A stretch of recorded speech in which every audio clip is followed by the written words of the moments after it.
How's it going, everyone? I am Jim Shear. Welcome to Lunchbox, and my guest today, Lars Ulrich of Metallica. What's happening? LB. All Is right. this your first Lunchbox ever? It is my first lunchbox. Yeah, I made lunchboxes for two of my kids this morning, but it's the first time I've been on Lunchbox, not made them. Well, welcome. Well, thank you for having me. First question, how long did it take you to create Death Magnetic? From start to finish, probably just north of 2 years. But in that time, I have to say, it wasn't a continuous... We, for the first time when we were making a record, sort of went on tour while we were making a record. We'd never done that before. It was quite... Was that the Out of the Studio tour? You said they all have silly names like that. But so we would be in here, we would write and have fun for a couple of months, and then somebody say, come and play in Japan in August, and we would go and play some festivals in Japan, or we would go to South Africa, or we would go and play some shows in Europe or whatever. So it wasn't a continuous 2 years, and it was actually... I think the idea of going out and kind of re-energizing yourself on the road while you're making a record, while you're working on new songs, it's great because you don't get the process doesn't get linear. You don't get too stuck in the sameness of the process over the years. I'm amazed by all the parts in the album. How do you memorize it? Because there's so many songs. There's not a song under 5 minutes. There's ups, downs, curves, peaks, valleys. It helps that I'm the main arranger in the band. You just gotta, it's like, how do you learn your lines when you're doing theater or whatever? It's just, you just gotta learn it, and you just gotta practice it. But going on tour, you have like a room set up in the venue. Yes, we do. Where you will practice beforehand.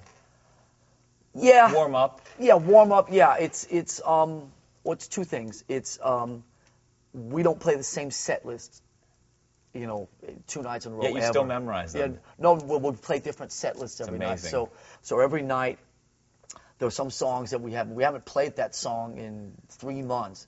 So we have to just run it once to just get comfy with it. That's number one. Number two is that usually the songs we open with are quite uppity, quite fast.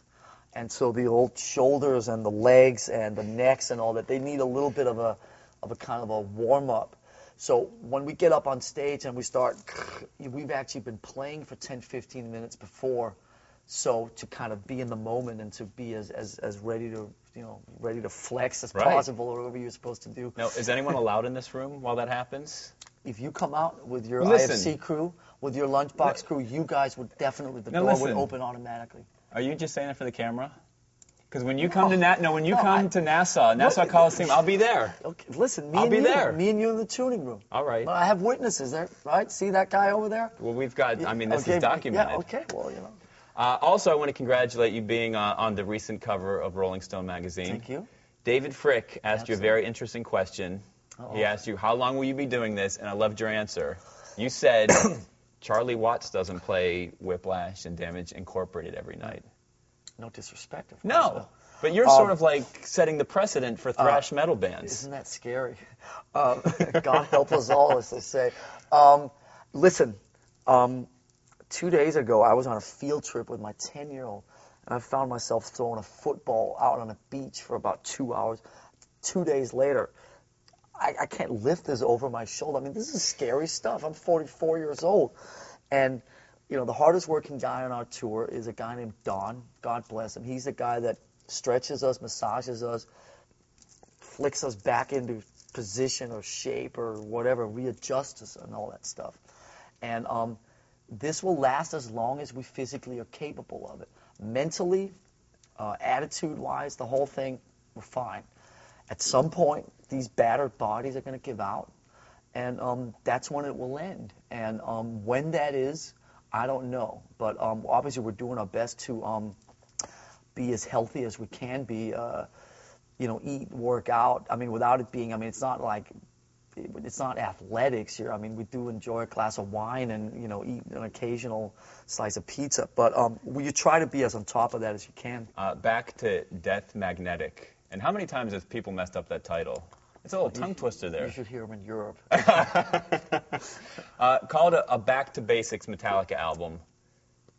And it seems like that was the point behind the whole thing. Bringing back the old logo, you got the instrumental back in there, the longer songs. You don't miss anything, do you?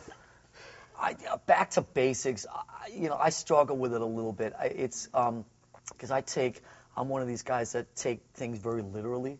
So when you say back, I'm not much for going backwards, but in the continuing quest forwards and on this forward journey, we have certainly incorporated some more elements of our past on this forward-moving journey. Which isn't a bad thing. Yeah, it's not a bad thing. And listen, I mean, in our quest to continuously be inspired and go into new areas, Rick Rubin said, well, you can also be inspired by what you have done, by your past work.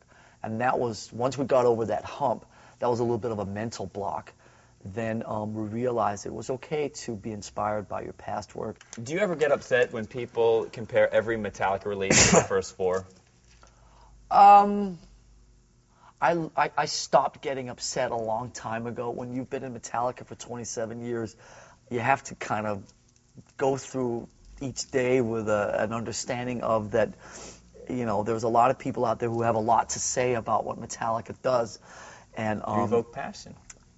That's a good thing. We find the good in most of it, but ever since we put acoustic guitars on the song Fade to Black on the second record, everybody's got an opinion, and everybody sometimes has something not so pleasant to say. So you kind of learn to roll with that.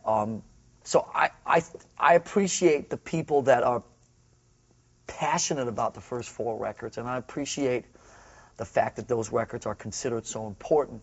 But if the bar is measured by your least